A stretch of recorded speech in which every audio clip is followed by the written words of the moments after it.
Fala pessoal, calor é esse, hein? Verão chegando, dia 20 o verão chegou. E hoje eu vou bater um papo com o Samuel. Samuel que faz triatlo aí, triatleta, parceiro meu. Vamos chamar o Samuel aqui para interagir com o pessoal. Esperar um pouquinho o pessoal para entrar, mas olha, live sensacional que começa nesse exato momento aqui. Já vou aqui chamar o Samuel.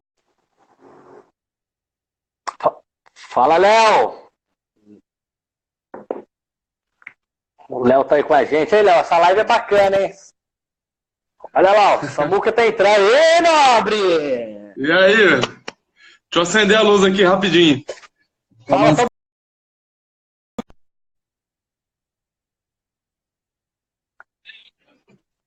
Tá carregando aí?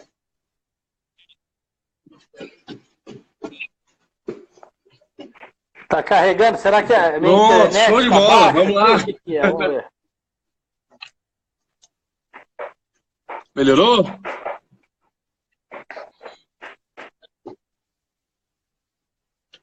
Opa, tá ótimo, pô. Tá me ouvindo Ótimo. bem? Tô ouvindo bem. Você tá me ouvindo bem? Bem, tranquilo, tranquilo. Ah, Como salve é que pessoal. você está, meu amigo? Tudo certo, e você, velho?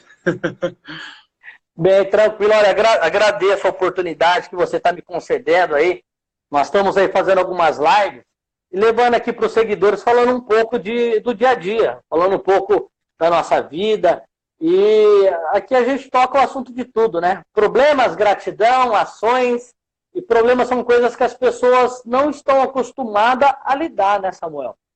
E você é Isso, uma isso. pessoa que você sabe lidar bem com diversas adversidades.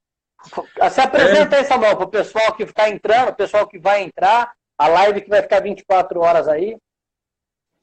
pois é, primeiro queria agradecer o convite, Tosador. É um prazer estar aqui com você, falando com você, com toda a sua audiência, né? E é isso aí, vamos falar sobre solucionar problemas, né? Porque eu digo sempre que minha mãe me teve com 21 anos e você ter um filho com deficiência, nenhuma mãe nem um pai está preparado para isso. Mas todos nós na vida podemos se preparar de acordo com que os desafios acontecem. Eu nem gosto da palavra problema porque o problema parece que é uma coisa às vezes muito maior do que realmente é. E se você tratar como desafio, você trata como alguma coisa que tem que ser superada, que você tem que passar por cima. E foi assim que meus pais sempre lidaram com esses desafios. Eles se prepararam conforme a condição veio, né? E muitas vezes a gente não está preparado, mas às vezes a gente passa aquele desafio, aquilo deixa um ensinamento muito grande e depois até a gente agradece a ter tido alguns desafios na vida, porque isso faz com que a gente fique mais forte, faz com que a gente fique mais resiliente e que valorize muito mais as coisas que dão certo também, né? Porque se tudo desse certo na nossa vida, do jeito que a gente quer, no tempo que a gente quer, acho que a gente não ia nem valorizar tanto.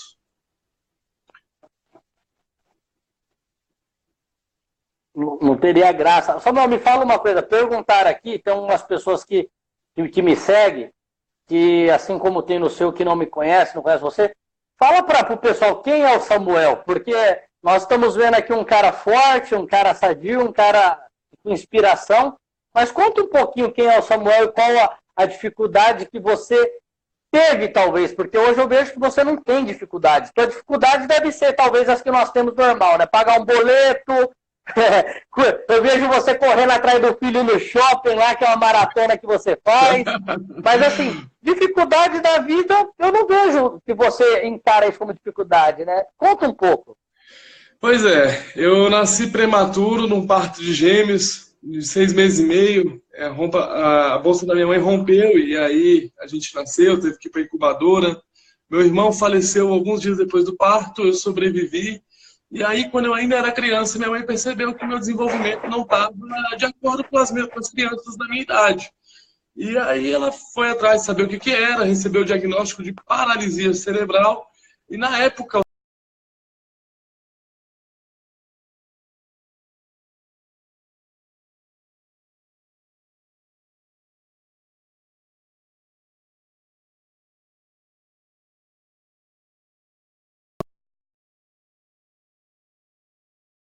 pessoal, vocês que estão na live,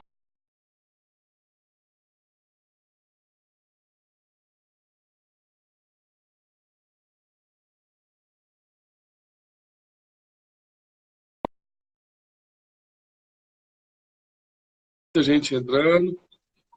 Voltou. Voltou, legal, Aí, legal. vamos lá. Vocês ouviram até Aí, onde, professor? Você falou que sua mãe não estava preparada de quando você nasceu com tantos meses e perdeu o irmão. Sim, e aí a gente recebeu o diagnóstico de paralisia cerebral. E os diagnósticos naquela época, até hoje, muitos não são animadores, né? Então, pô, seu filho tem paralisia cerebral não tem cura, não tem muito o que fazer, só fisioterapia convencional. E aí a minha mãe sempre teve uma mentalidade de fazer mais do que deveria fazer. Eu acredito no meu sucesso, grande parte do meu sucesso, da pessoa que eu sou, a essa energia que ela desprendeu na época de fazer além das expectativas, né? Eu nasci numa cidade de Barreiras, no interior da Bahia, que não tinha fisioterapeuta, não tinha profissionais da área da saúde, com exceções de médico, que eram na época clínicos gerais quase todos, né? Então também não tinha um especialista, um ortopedista, alguma coisa assim. Então a orientação era muito pouco, a gente tinha que sair, viajar, e minha mãe foi aprendendo nesses tratamentos que eu fazia fora da cidade, que eu precisava disso todo dia, e aí ela que assumiu essa parte de fazer todos os dias, porque eu Se tornou tratava... fisioterapeuta. Isso, eu tinha que andar quase 1.400 quilômetros para ir, para voltar, para fazer fisioterapia. Então a gente ia, ficava ali uma semana, 10 dias, e depois de 30, 40 dias voltava de novo. Mas se eu fizesse só o tratamento nessa frequência, com certeza não teria todo esse resultado que eu tive, né? O resultado que eu tive foi fruto da minha mãe trabalhar, ela pegar, aprender com as fisioterapeutas o que ela estava fazendo, e aí a gente volta naquele ponto que não estava preparada, mas ela tinha muita vontade de se preparar, né? Ela rapidamente deixou de lamentar o fato de ter um filho com deficiência, virou a chave na cabeça dela, e ela falou, bom, eu preciso fazer alguma coisa porque meu filho tenha alguma autonomia, porque os prognósticos na época indicavam que eu não ia nem engatinhar. A expectativa de vida era até 30 anos, né? Eu estou com 31, então, de acordo com alguns médicos, já estou fazendo hora extra. Já superou o negócio, já. A estatística você já bateu. E quero ver meu filhinho crescer ainda, quero viver muito. Opa, maravilha. E me fala uma coisa, Samuel, dentro dessas adversidades que foi acontecendo, você chegou, você tinha oratória normal, você conversava bem, falava bem, entendia. Quando você consegue ver o Samuel, você se vê o Samuel com quantos anos? Você se lembra? Na verdade, assim, o Samuel ele sempre existiu. Só que o Samuel sempre foi uma criança que trabalhou muitas dificuldades dele, né? Então eu comecei a falar mesmo com 5 anos. E aí eu falava tudo embolado para dentro, a minha dicção não era boa, e eu fui trabalhando isso. Para você ter noção, até hoje eu faço exercícios de fonoaudiólogo, né? Hoje eu digo que a voz é minha enxada, meu ganha-pão, porque por conta das palestras, né? É minha ferramenta de trabalho e eu tenho que cada vez melhorar ela, cada vez preservar e cuidar também. Então até hoje eu tenho eu tenho 31 anos, eu tenho pelo menos 25 anos fazendo exercícios de fonoaudiologia para melhorar isso. Então tudo que você coloca energia a longo prazo, você melhora, né? E foi assim em todas as questões da minha vida, tanto na parte de andar, eu comecei a andar só com 7 anos, depois de fazer a cirurgia, depois de 7 médicos falarem que eu jamais ia ficar em pé sem apoio, e esses médicos eram referências nacionais na época, eram os principais nomes que a gente tinha no mercado, e você ouve um não de um médico referência, e ouve outro não, e minha mãe sempre foi sempre buscando algum caminho. E na situação que eu nasci, não se tinha uma certeza, não se tinha certeza de nada, né? De que, pô, o Samuel tem uma chance de andar, o Samuel tem isso e aquilo. E então, assim, ela foi buscando, e a busca dela não dependia de resultado, porque teve estímulo que ela me deu durante 10 anos e eu fui responder no final desses 10 anos. E ela sempre acreditou que aquilo ali ia dar um resultado legal.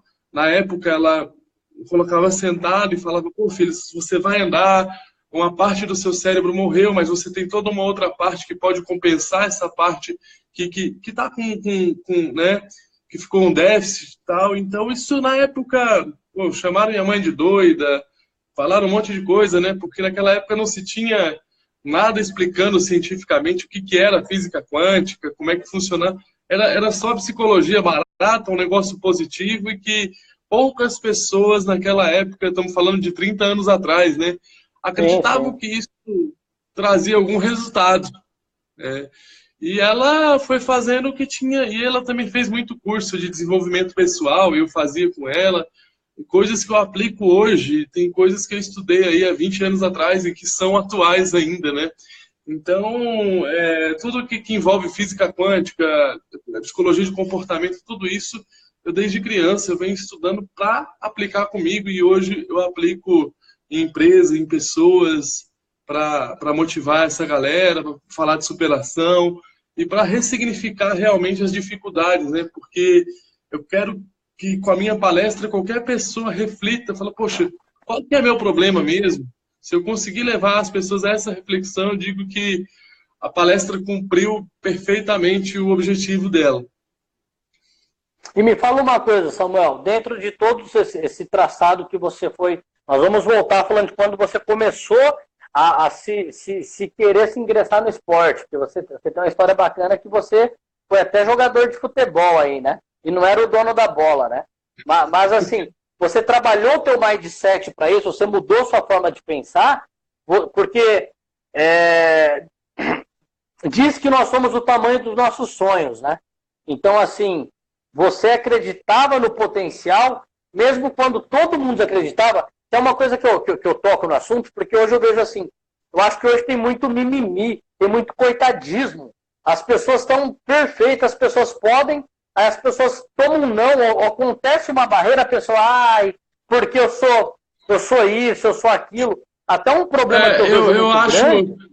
Eu acho legal esse ponto que você tocou, Tosadori, porque é o seguinte, a gente tem que discutir mesmo preconceito, acessibilidade, isso aí tem que ser discutido. Ok, acho que até o mundo está melhorando nesse caminho, porque há 30 anos atrás era muito mais difícil você falar de inclusão. A minha política de inclusão fui eu, batendo no peito e falando, pô, preciso achar meu espaço aqui. Joguei futebol e fui no gol. Por quê? Porque ninguém queria ir no gol. Eu ficava de próximo, ninguém me escolhia.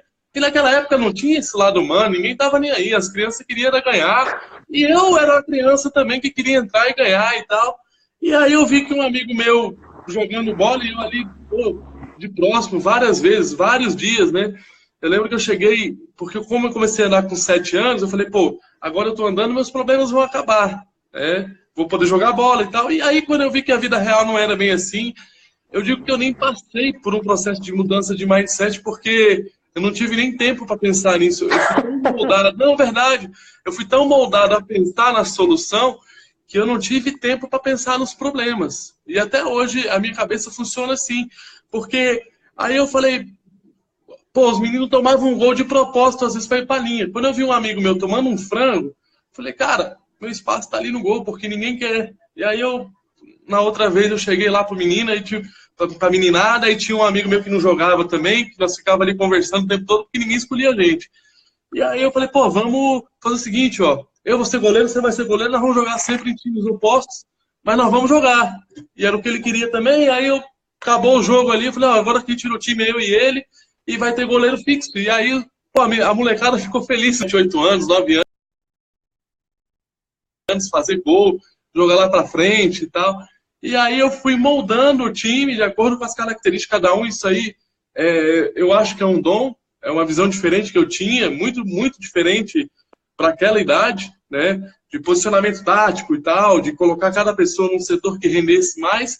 E aí eu fui encaixando as pessoas ali e meu time começou a ganhar mais, mesmo eu sendo um goleiro muito ruim tecnicamente, né? Mas eu sabia preencher, eu sabia fazer algumas coisas ali que o time ficava sempre competitivo e ganhava mais da metade dos jogos. Foi nisso que foi meu foco, porque se eu ficasse assim, poxa, eu cresci com as mães, não era nem os filhos, eram as mães, olha, não brinca com ele porque ele é uma criança frágil, né? Então, pô... Não rela nele que ele quebra. Sim, era assim, não brinca com ele. E eu queria, pô, eu jogava bola, cara, eu ia pra travada, eu sempre caía, mas eu ia, entendeu? Então eu tinha alguns mecanismos também para me defender, eu tinha que ser mais doido que os outros. Então eu saía do gol quando tava cara a cara. Verdade, quando alguém tava cara a cara comigo, eu já saía gritando, vai morrer, porque o cara... Eu vi que se eu fizesse isso, por susto ele perdia mais do gol. Era pressão psicológica. E na verdade eu não fazia nada, eu só gritava para assustar ali, porque eu não queria tomar o gol. Mas eu fui criando um mecanismo que pudesse suprir essa capacidade física, né? Porque eu era uma criança que queria brincar e hoje eu vejo super legal, o mundo está evoluindo, falar de várias coisas, questões que precisam ser melhoradas, que existe sim. Não vai dizer que o preconceito não existe, tanto o preconceito com o deficiente, o preconceito com o negro, o preconceito em várias áreas existe sim. Com certeza. Isso e no Brasil isso é muito forte. As pessoas tentam maquiar, sim, mas no Brasil é muito forte isso.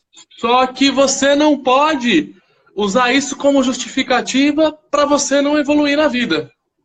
Correto. Pô, eu não vou conseguir nada porque eu sou deficiente, porque isso e aquilo. E isso não vai fazer engrandecer as pessoas. Eu acho que o ideal é achar um ponto de equilíbrio, em discutir e melhorar a sociedade em relação a isso. Porque, assim, eu precisei, na época que eu estudava, de cadeira, uma cadeira diferente daquelas escolares, por questões posturais. E isso, naquela época, há 20 anos atrás, foi visto como privilégio, né? E foi até, inclusive, meus pais que tiveram que bancar. Eu falo, o que é privilégio, gente? Porque eu não é nenhum mecanismo que eu vou aprender mais que os outros, não é nem nada, era só alguma coisa, assim, para não prejudicar a minha coluna, que era não piorar. Sim, para não piorar, exatamente, né? Tendo em vista que eram várias horas sentado e tal, e isso prejudicava. Então, assim, isso era visto como privilégio. Hoje, isso aí jamais seria visto como privilégio. Talvez seria até uma sugestão de uma escola, falar, olha, ele tem uma postura diferente, vamos fazer um negócio mais adequado aqui, e a própria escola bancar. Então, isso aí é legal falar de inclusão, é legal falar das coisas, só que o que minha mãe fez comigo, eu acho que funciona em qualquer geração, em qualquer tempo vai ser moderno. É criar um filho forte. É criar um filho com capacidade de resolver os problemas. E não é que ela não resolvia, ela me dava ferramenta, ela me deu muita abertura sempre. Então eu não tinha tabu com a minha mãe. Eu falava de sexo, eu falava de droga, eu falava de cerveja, eu falava de tudo porque eu fui criado com muita liberdade. E aí onde tem liberdade tem realmente um verdadeiro diálogo, né? Então, foi a primeira vez que eu experimentei cerveja, eu falei para minha mãe, e eu fui vivendo essas fases como qualquer adolescente, como qualquer outra pessoa, porque às vezes as pessoas acham que eu sempre senti, e aí a maior dificuldade que eu senti de ser deficiente na infância é que eu era um cara hiperativo. E você nunca se vitimizou, você nunca teve... Não, eu nunca te vitimizou, você nunca tentou tirar privilégio, não fez coitadismo. Isso, nada. Então, assim, às vezes fazia uma piada comigo e a professora ficava sem graça e já queria mandar para a diretoria. Eu já respondia e já, sabe, eu já falava e falava... e já me posicionava e tal, nunca aceitei muito, assim, pô, naquela época também, você fala, pô, vou falar com a diretora, vou falar para minha mãe. Daí você sofria um bullying o resto do ano se você fizesse isso. Né? Então, naquela época tinha bullying. Não tinha o nome bullying, mas existia. Então você não podia aparentar esse tipo de coisa. Você tinha que resolver esses problemas. Samuel, eu vou te pedir só uma coisa, cara. Olha só, lá, é ao vivo a live. Meu interfone não para de tocar. Deixa eu só tirar do gancho aqui. Segura pra mim 1 minuto aqui com a galera. Tranquilo. Segura essa galera, peraí. Ô, meu amigo Davi Bessa. E aí, Davizinho, como é que tá, cara? Vou abrir e entra aqui, ó. Tudo certo? Show de bola. Deixa aí, vai entrar. Ana Cláudia, Eliana, Carol, todo mundo aí. Alex, treinador. Show de bola. Gente, vamos falando de qual cidade vocês estão. Se vocês quiserem fazer uma pergunta aqui, eu respondo. O Tosadori responde também. Opa, voltamos. A minha sogra Vânia está online também. Show de bola. Aí, voltamos. Olha que notícia boa. A minha mãe acabou de chegar em casa e estava tocando lá. E mãe, você sabe como que é o desespero, né? Ela não toca, mas ela estava lá, tocou 200. Mas, pessoal, desculpa aí. Não, mas voltando. Tá bom, mas nesse meio passo que eu fui, veio um pensamento aqui. Assim, Vamos colocar algumas ações, antes de você me contar uma ação, que eu sei que você tem a ação sua da primeira vez que você burlou um assalto, né? Você vai me contar isso daí. Sim. Mas me conta uma coisa, o que você tinha na mente, cara? O que você pensava?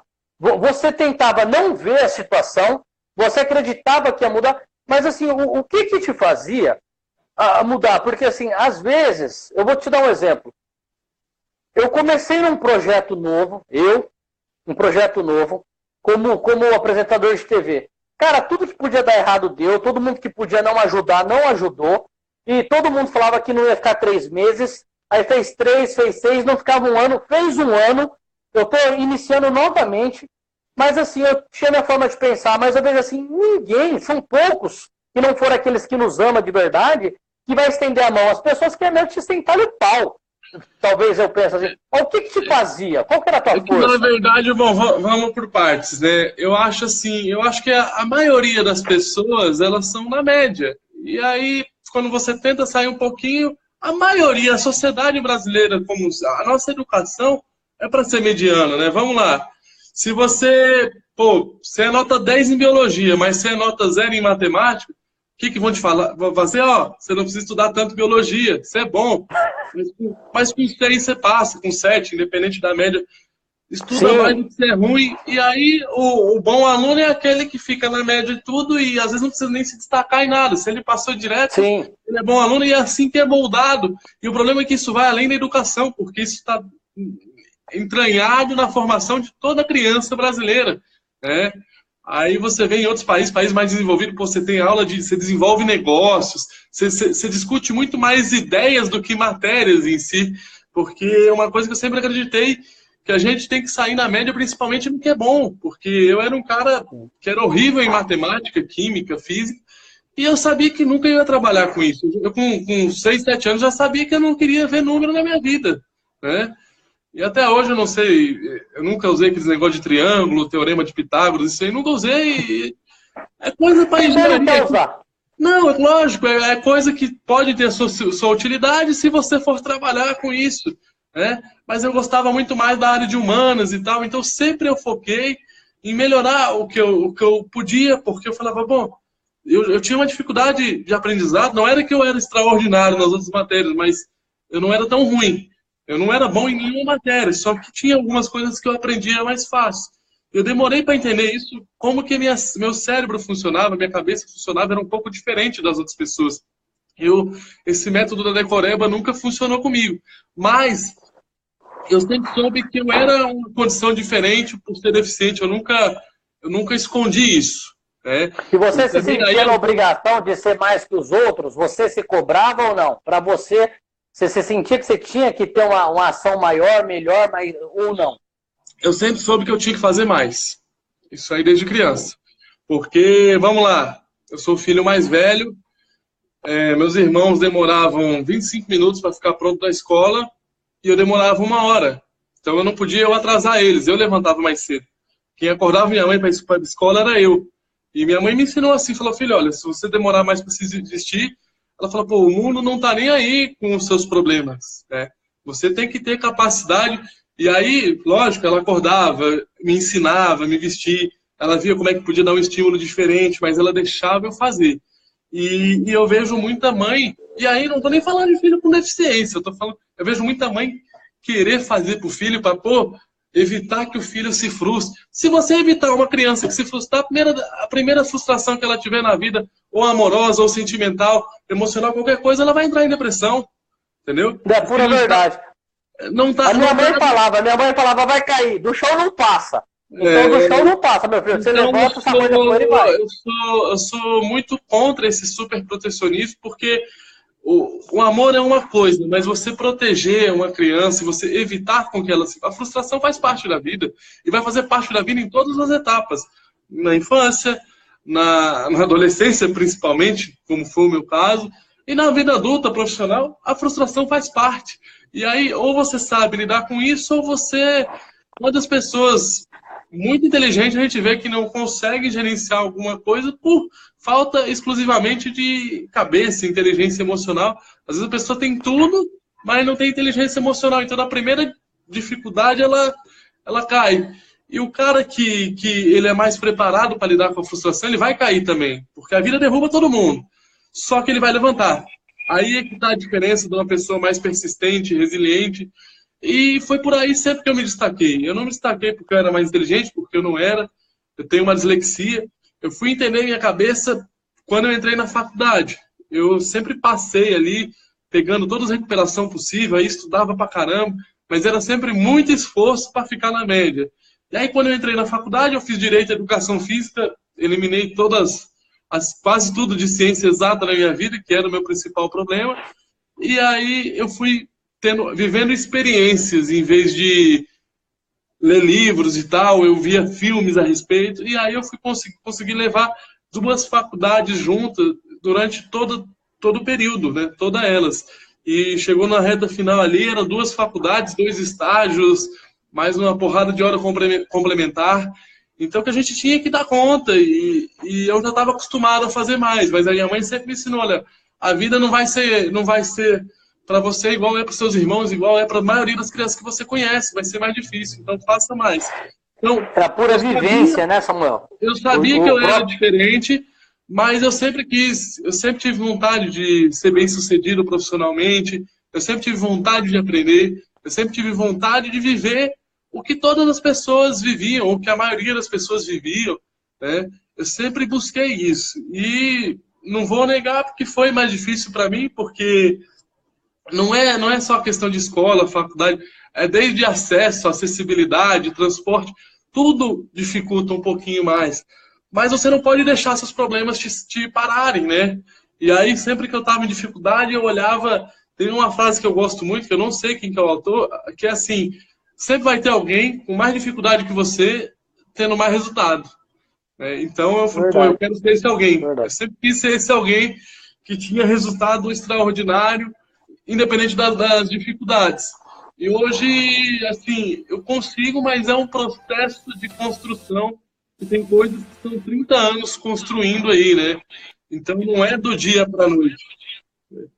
Só que a experiência, a vivência, como a minha cabeça é moldada, como minha educação foi moldada, ela faz com que hoje seja mais fácil algumas coisas, no sentido que eu já passei por tanta coisa que às vezes passo por uma situação, por um aperto financeiro, isso não é problema.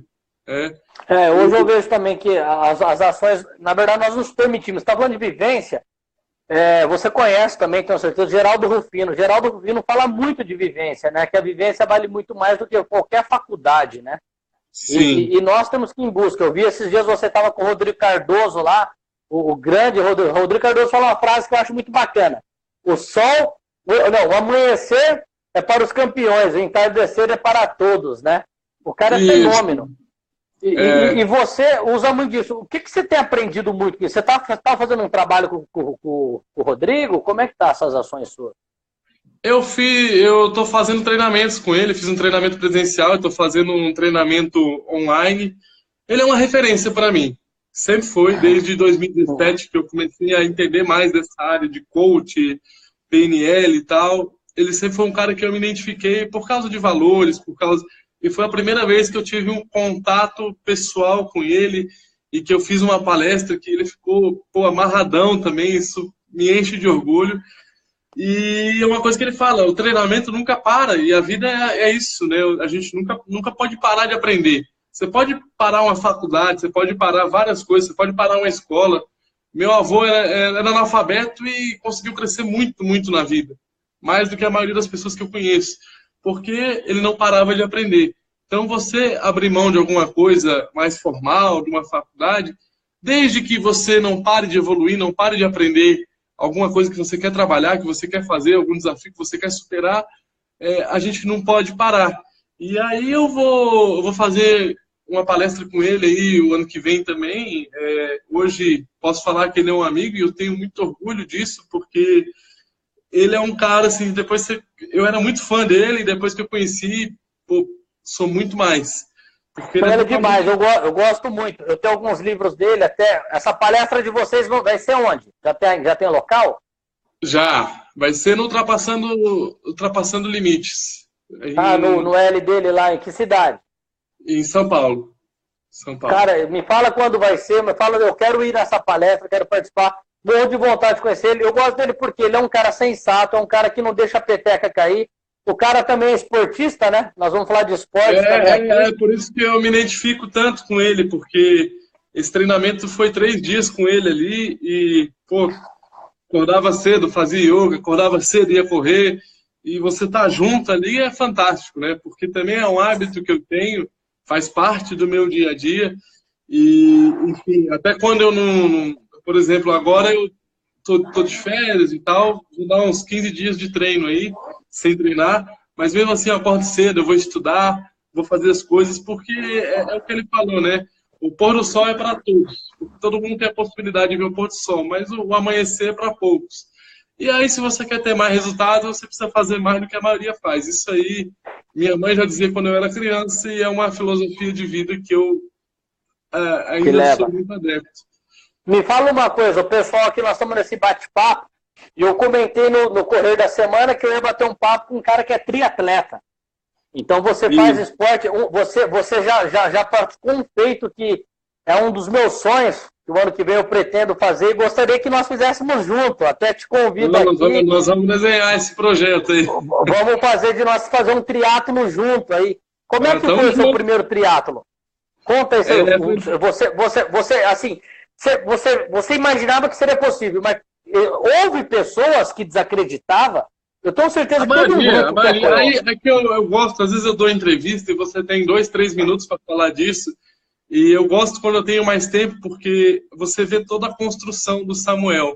Né? Para o Samuel era impossível engatinhar, e eu não engatinhei, mas eu não desisti. E aí era impossível andar, eu fui andar com 7 anos, quase 8.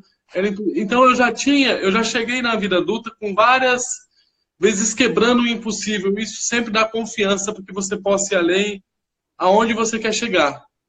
Hoje eu uso muito essas coisas na minha vida profissional, por exemplo.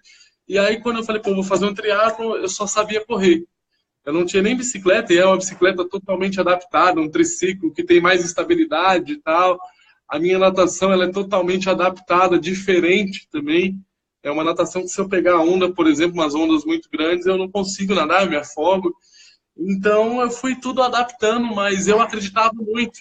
E ali quando deu essa desconfiança muito grande, foi porque eu estava fazendo meus treinos e só quem sabia era o pessoal mais próximo, eram os triatletas ali da cidade, e que aquela galera ali que estava no meu dia a dia sempre acreditou, pelo menos grande parte. Né? Mas quem não está ali nos nossos bastidores realmente duvida, porque o triatlo ele é difícil para uma pessoa sem deficiência. Para alguém que tem uma série de dificuldades físicas, e eu tinha também alguns problemas respiratórios quando mais novo e tal, é mais difícil. Né? E aí quando eu fui para o programa da Fátima Bernardes, em rede nacional, entrei ao vivo lá e tal, faltando acho que 12, 13 dias para a prova, eram menos de 2 semanas. E aí quando eu cheguei, que eu comentei isso e tal, aí a galera, mas e aí, como é que você vai reagir se você, de repente, vai lá na Globo, ao vivo, fala com milhões de pessoas que você vai fazer um negócio e se você não conseguir? Aí eu olhava e falava, se eu não conseguir, eu faço o que eu fiz a minha vida inteira. Levanta e tenta de novo, e vê onde errou. Aí uma coisa também... A pessoa já focava no não conseguir, no não terminar, isso nem passava na sua cabeça. Você estava pensando como você ia completar, o cara já estava no pessimismo de não fazer. Mas aí é que entra aquilo que a gente falou, né? A maioria das pessoas estão dentro da média e são poucas pessoas que querem pagar o preço realmente para sair dela. Isso não é dinheiro, não é questão de estilo de vida. É como que você encara os problemas, é como que você vê a vida, é uma forma diferente de enxergar a vida. Então eu falava, se eu não conseguir, eu tento até conseguir, porque minha mãe fez isso. Minha mãe não conseguiu no primeiro médico, e eu sabia. O projeto era para mim fazer dali 1 ano, eu recebi um convite que antecipou em 5 meses. Então eu não estava preparado para fazer o triatlo. Porque eu ia na minha cabeça ficar pronto em 1 ano, que era o prazo que eu tinha estipulado. Mas uma grande organizadora de triatlo a nível mundial me ligou, me convidou para fazer a prova deles. Eu falei, tô pronto, acelerei algumas coisas e corri alguns riscos que são necessários na vida, né? Eu me expus. E aí, sempre que você se expõe, você pode, às vezes, não acertar, mas eu falo, pô, sempre vale a experiência. Porque eu falei, se eu errar aqui, eu ainda tenho meu projeto de 1 ano e vou cumprir ele. E ali eu tinha certeza que eu ia conseguir. Né? Mas fui, e aí eu recebi a bike, minha bike ficou pronta 1 mês antes da prova, eu tive que emagrecer 6 quilos. Para mim, essa foi a parte mais difícil. Você não Emagrecer 6 treinou, quilos. então? A bike você Hã? não treinou praticamente. A bike você não treinou praticamente.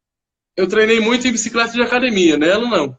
Ah, Nela tá. não. Entendi. Inclusive, Mas durante. a sua bike, você falou que ela era adaptada, era um triciclo. O peso dela era o quê? Era diferente das bicicletas que pesa 4 quilos aí, 3 quilos, 7 quilos para um triatlo. A sua pesa quanto? Essa bike aí eu já não tenho mais ela. Hoje eu tô com uma um pouquinho melhor. Mas ela pesava quase 30 quilos. Era uma bike de passeio. Caramba! Era uma bike de passeio sem marcha, que pesava mais porque tinha 3 rodas, né?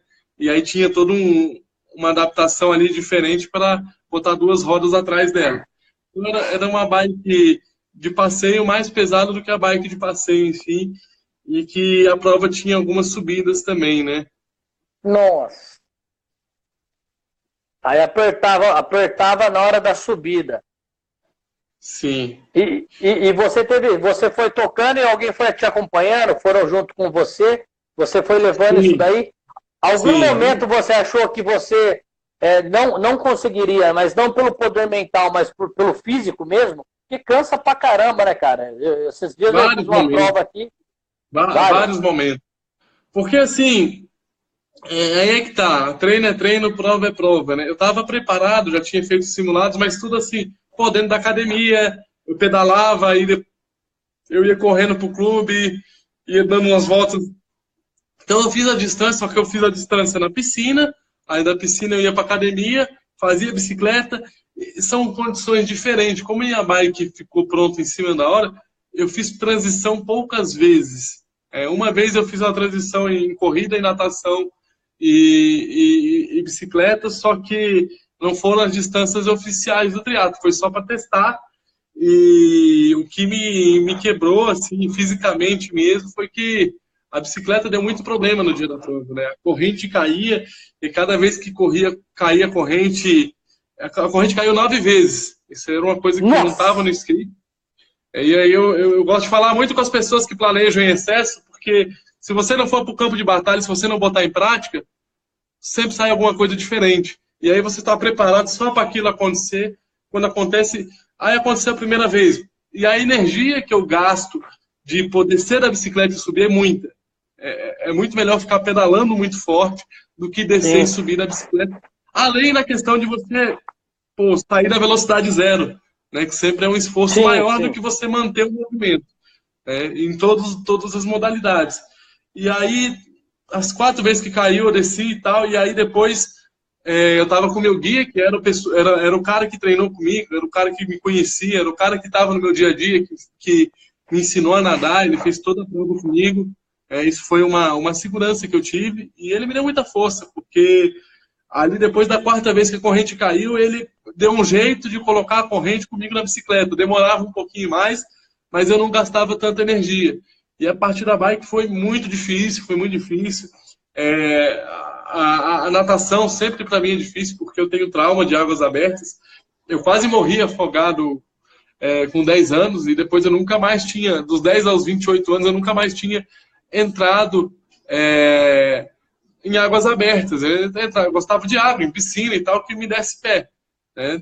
Então, o objetivo não era nem nadar rápido, era sobreviver à natação, e aí, para mim, ia começar outra prova. Eu sempre separei, pô, a natação e o resto.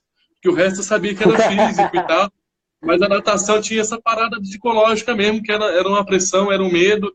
E eu falo, não é que eu não tenho medo hoje. E eu continuo tendo até o mesmo medo que eu tinha antes. Só que o fato de eu ter superado isso algumas vezes, ter conseguido nadar algumas vezes em águas abertas, me dá confiança. Então, aquele negócio, pô, se você tá com medo, vai com medo mesmo, né? Não deixa de ir porque tá com medo, não deixa de fazer as coisas por medo. Isso é uma coisa que eu nunca deixei na minha vida, porque se eu falasse, pô, não vou me expor porque eu tô com medo, eu não teria feito nada. não teria feito nada. Na vida grandioso pelo fato de nem tentar, né, Samuel? Eu digo que, às vezes, o que é o impossível talvez se torne um pouco mais difícil e talvez um pouco mais demorado, aperfeiçoado do que o possível, né? Basta você saber como você tem um plano de ação, agir, fazer e por que não dar certo? Mas aí que eu né? falo, o impossível ele é quebrado através de várias pequenas vitórias. Né? A soma de várias pequenas vitórias é que faz uma grande vitória. Então, assim, a construção, eu contei que desde pequeno, fez com que eu me tornasse um triatleta hoje. Mas se eu não tivesse essa construção, se eu não tivesse essa cabeça, esse comportamento, não era na minha vida adulta, porque eu já tinha filosofia de exercício desde de muito novo, entendeu? Sim. Eu sempre acreditei na cura do movimento pelo movimento. E eu, com espasticidade grave, que é uma contração involuntária do músculo, se eu ficar sedentário, Sim. se eu parar de fazer coisa, eu paro de andar. Então eu sempre entendi, não, eu preciso me movimentar. E aí eu fui fazendo um pouquinho mais cada dia. E isso é um poder incrível que toda pessoa tem. O poder de fazer um pouco mais cada dia, de fazer um pouco melhor e de não parar. É isso que eu acho legal, assim, sabe? Isso aí, pô, ao longo de 5, 10 anos, pode trazer resultados muito bons para qualquer pessoa. É o que fala que se cada dia você melhorar 1%, no final do ano você melhorou 365%, né? Então é uma média muito além do normal. Para mim, eu acho que também, eu discordo um pouco disso, porque eu acho 1% muito, para você melhorar em um dia, né? Mas eu já penso que se você melhorar 1% por mês, é um grande passo. Melhor ainda.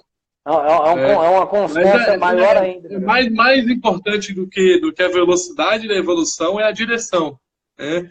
É você saber o que quer, você saber, eu estou fazendo isso porque... E aí eu vejo que as pessoas, às vezes, com motivações certas, elas podem entregar um resultado formidável. Às vezes aquela maneira convencional de motivação que motivava há 20, 30 anos atrás não funciona com essa geração nova. As motivações são outras. Eu trabalho com treinamento, então eu treino equipes com mais de 50 anos ou com menos de 25 anos, por exemplo, de 18 e 25 anos. As motivações são outras, o ideal de vida é outro. Antigamente as pessoas queriam acumular cada vez mais patrimônio. Hoje eu estou vendo essa meninada de 18 anos, grande parte deles não tem carro e nem quer ter. Já nasceram questão de Uber, tudo vai evoluindo. Então, o que motiva essa galera já é viajar mais, é ter mais flexibilidade no trabalho. E se você conseguir colocar a motivação certa para cada pessoa, todas as pessoas podem render mais do que estão rendendo em todas as áreas da vida delas. Isso aí é uma coisa que eu tenho certeza. Porque a partir do momento que eu achei a minha motivação certa, nada mais me parou. E aí eu busco achar as motivações. E aí você tem que conversar com as pessoas, você tem que entender quais são os valores dela. E ao entender sem julgamento, você não tem que convencer a pessoa a ter os valores que você tem. Você tem que entender e motivar ela dentro do propósito de vida dela, dentro dos valores dela, que você vai ter resultados muito bons. Você acredita que o segredo do sucesso, ou até mesmo o segredo para a solução, como nós falamos de solução, é você ter uma boa motivação ou saber como trabalhar a sua motivação, isso vai te gerar a solução? Com certeza, porque uma motivação ruim, você pode até começar bem, mas você vai desistir fácil. E uma motivação boa, ela faz com que você persista nos momentos de maior dificuldade. Os momentos de maior dificuldade de um vendedor, por exemplo, passar às vezes uma semana sem vender nada. Acontece muito. Acontece muito. Então ali, se ele começar... E aí é um outro problema é uma outra coisa que eu falo muito. Não adianta você falar de crise, falar dos problemas no Brasil, falar de problema político, porque isso sempre existiu. E mesmo assim, com crise, com tudo, tem muita gente prosperando, tem muita gente vendendo. Então, você não pode se acomodar com os problemas externos, entendeu? Você tem que pegar, voltar assim, o que eu vou fazer? Eu preciso dar um jeito, não me interessa como é que o país está. Eu preciso vender. Não me interessa qual é a condição que eu tenho hoje, eu preciso melhorar. E aí você vai melhorando com o que você tem, com as condições que você tem. Quando você... o Cortella tem uma frase que eu acho muito legal, né? Que é faça o melhor nas condições que você tem, enquanto não tem condições de fazer melhor ainda. Então é mais ou menos isso. Você vai... As pessoas acham que a vida melhora e aí você é mais feliz. Na verdade, você é mais feliz e a sua vida melhora. Inverte isso. Elas esperam, às vezes, elas esperam uma promoção, esperam um momento. Aí quando esse momento chegar, eu vou ser mais feliz. E eu, por exemplo, se eu ficasse esperando andar para ser feliz, eu ia ter perdido quase toda a minha infância. E eu sabia que podia demorar. Apesar de eu sempre acreditar, eu nunca sabia quando que seria possível. Então eu sempre soube que, pô, eu quero andar, eu quero evoluir todo dia. Mas eu tenho que ser feliz nas condições que eu tenho hoje. E isso é uma coisa que eu falo para as pessoas. Colocam felicidade. As pessoas muitas vezes colocam felicidade em objetos, em ações, em circunstâncias. Até mesmo eu vejo que tem pessoas que colocam a felicidade no amor do próximo, na outra pessoa. Não é nem no dela. Ela vendo a outra pessoa feliz, estando bem, ela está bem. E na verdade, quando ela acreditar que a felicidade dela, ela que produz, ela que se permite, ela que faz, claro, ela vai ser extraordinária. E talvez você estando feliz é muito mais fácil de você ter um relacionamento legal do que você esperar alguém de fora vir e fazer sua vida feliz. Relacionamentos saudáveis, ele basicamente consiste em duas pessoas que querem estar juntos, que são felizes e que são mais felizes ainda juntos, mas não que eram tristes antes. Eu discordo um pouco dessa coisa de o amor muda as pessoas. Sabe, se você não está bem, se você não está feliz, você provavelmente, é questão de frequência, você vai atrair as coisas que estão na mesma frequência que você. Então, se você pensa um monte de besteira, se você pensa tem um monte de pensamentos tristes, você vai atrair, e não é só relacionamento, não, amizade, são pessoas que falam de problemas. Eu quero cada vez mais conviver com pessoas focadas em solução, porque é isso que eu quero ser cada vez mais. Então, é uma filosofia de vida. Eu tenho muito cuidado com o que eu assisto, com o que entra na minha casa, com quem entra na minha casa. Eu sou um cara muito reservado nesse sentido, porque eu sei que a gente é a soma das pessoas que a gente convive, né? E aí, cada um tem a possibilidade de conviver com quem quiser.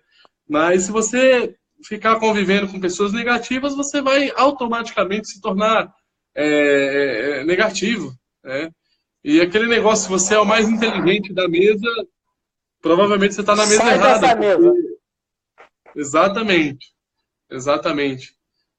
E isso foi outra coisa. Uma coisa que eu vejo muito. As pessoas também, assim, as pessoas não sabem a diferença entre o ser e ter, né? Todo mundo quer ter um carro bom, quer ter contrato, quer ter boas amizades, quer ter dinheiro, mas ela não fala assim, o que eu preciso ser para eu ter isso? Porque quando você for um bom palestrante, você vai ter contrato. Quando você for um bom vendedor, você vai ter cliente querendo comprar com você. Então, quando você for algo, até o próprio mundo vai fazer, a lei do universo, né? Aquilo que você oferece de melhor para o universo vai te devolver, né?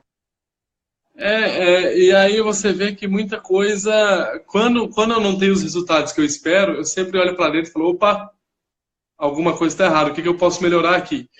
Eu controlo as coisas que eu posso controlar. Então, assim, eu posso estar sempre melhorando todo dia minha palestra. Eu faço isso. Isso está absolutamente sob o meu controle. Isso depende de eu acordar cedo, estudar, ver o que eu posso melhorar, passar. A minha palestra eu já assisti mais de 150 vezes, para você ter ideia. Porque eu assisto e falo, pô, isso aqui podia ser melhor. Então, assim, é vontade de melhorar. Só que muitas vezes as pessoas focam no que não pode melhorar. Então, por exemplo, assim, eu já passei por palestras que teve queda de energia aí. E aí, eu tenho uma porrada de projeção de vídeo, que você já viu a palestra, mas eu tenho que saber fazer sem. Entendeu? Isso e segurar uma plateia, tem que ter habilidade, segurar, manter a pessoa ali, não é para qualquer um, não. Então eu gosto de falar, treinar essas situações difíceis, né? O que o Phelps fez de treinar com os óculos embaçados e tal, eu fiz isso também, porque no lago você não enxerga o fundo, é tudo escuro. Então eu nadava realmente vendado. Cheguei a nadar vendado para me adaptar a essa dificuldade. E a vida prática é assim, ela vai te pôr em dificuldade, né? Então, você tem que estar pronto para entregar o melhor naquelas condições que você tem, mesmo que... Porque muitas vezes vai atrasar, muitas vezes você vai precisar fazer uma palestra. Ou eu tenho 3 horas de conteúdo de palestra. Então, se eu precisar esticar meia hora, para mim é muito fácil. Se eu precisar reduzir 15 minutos, 20 minutos também é fácil. Entendeu? Porque você sabe que às vezes atrasa um evento e aí, às vezes, ó, você tinha 1 hora, agora você tem 45 minutos. Eu já dei palestra em 12 minutos. E essa palestra me rendeu frutos extraordinários. Por quê? Porque eu estava preparado. Eu fui para a Fátima Bernardes, você vai para o camarim junto com todo mundo. E o tema do que eu ia falar, que era a minha vida e tal, foi um encaixe no programa. Então, eu não... A maioria das pessoas que eram convidadas ficaram o programa inteiro ali debatendo, fazendo conexões entre elas e tal. E eu fui pronto para isso, porque a gente vai para o camarim junto, e aí passa as pautas tudo junto, e eu já fui me conectando com a história do fulano, do ciclano, conversando com as pessoas ali nos bastidores. Aí, quando eu entrei, falaram, vai para a plateia. Eu estava preparado para falar 1 hora. Aí passou um bloco, passou outro. Eu entrei e faltava 8 minutos para acabar o programa.